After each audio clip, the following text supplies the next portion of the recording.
begins and ends. Zone 5. Mr. Buffett, my name is Hank Strickland.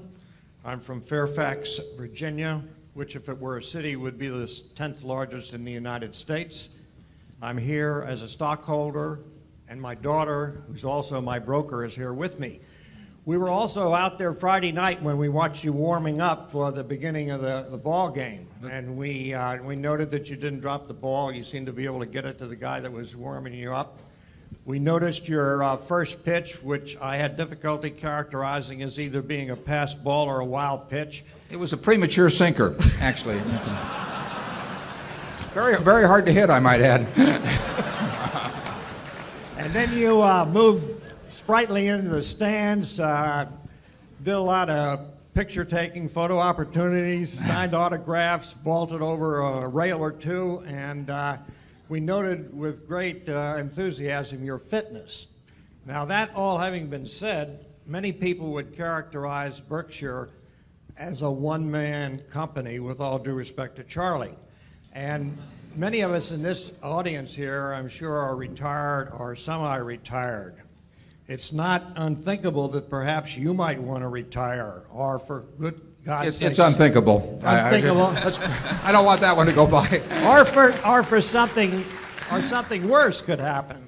And for those that would be the worst. I think. Well, I think death would be second. I could think of some things some of us might want to do to protect our sizable investments, say, having owned Berkshire since blue chip stamp days. But anyway, we could put in a stop order, might take out an insurance policy. We might ask Charlie to masquerade as Warren after you moved on. Those don't seem like very attractive options. I'm very serious now. Yeah. How would you respond to the question of a stockholder that's really concerned about Berkshire being a one-man show? Yeah, well, Berkshire is not a one-man show. It's a two-man show in terms of capital allocation. There's no question about that at present.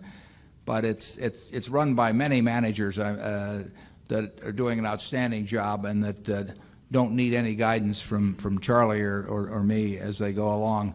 But I might say that, I will die with all of my Berkshire stock, essentially, and that stock will be held either in the family or in a foundation, depending on the order of death, for a long time thereafter. So there's no one that's more concerned about the subsequent management issue than I. I mean, this is not something that ends at all on my death, and it doesn't end for the Buffett family or the Buffett Foundation. So it's a subject that Charlie and I have both thought about.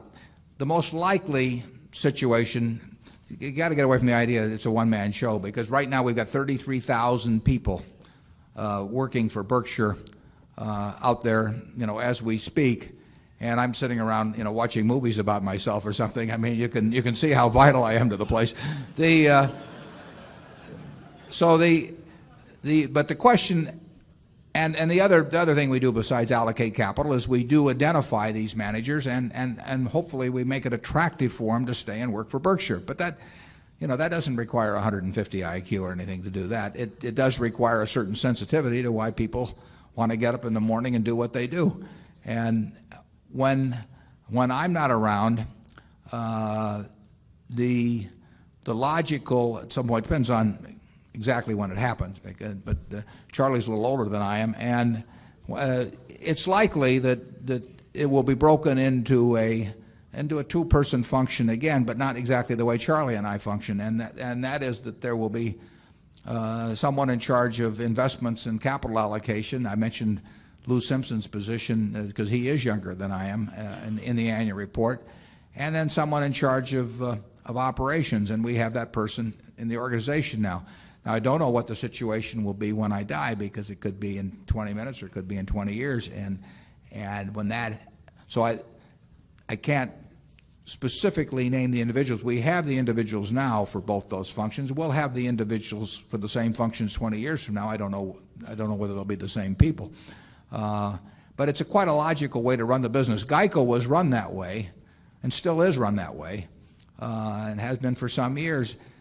It's always struck me as terribly illogical the way property casualty insurance companies are run, because they've been dominated by the underwriting side of the business, and here they have this important investment side, but it's always been, virtually every company's been subservient to the underwriting. And GEICO very logically set up a co-CEO arrangement some years back where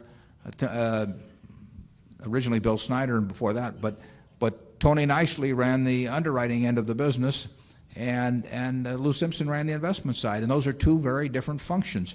Same person logically doesn't fit both functions in most cases. I mean, it's a rarity when the same person happens to hit for both functions.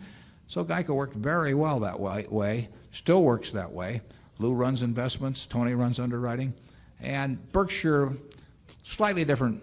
It's a variant on it, but essentially at Berkshire headquarters you need someone overseeing and not meddling in them too much, but making sure you've got the right manager and you're treating them fairly.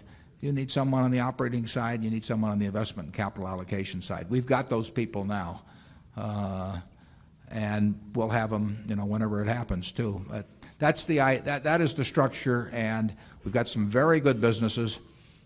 And nobody's buying See's Candy because they think I'm sitting in some office in Omaha, and no one's buying a GEICO insurance policy because my name is there as chairman or CEO. The businesses are marvelous businesses. They'll continue very well, and there will be a capital allocation problem then, just like there is now, and there will be the problem of keeping good managers in place and treating them fairly, and that's a solvable problem.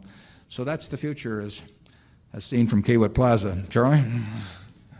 Yes, if you just run your mind through all the assets, I think you will quickly decide that there are large momentums in place that would do very well without us.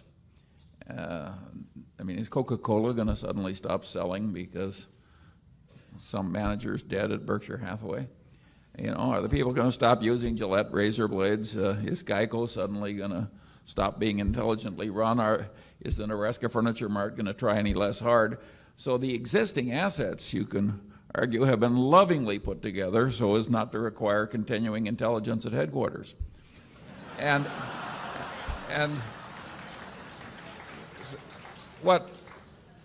there would be a disadvantage in that I think would be unreasonable to expect that a successor would be as good at making new investments as Warren has been in the past. Well, that's just too damn bad.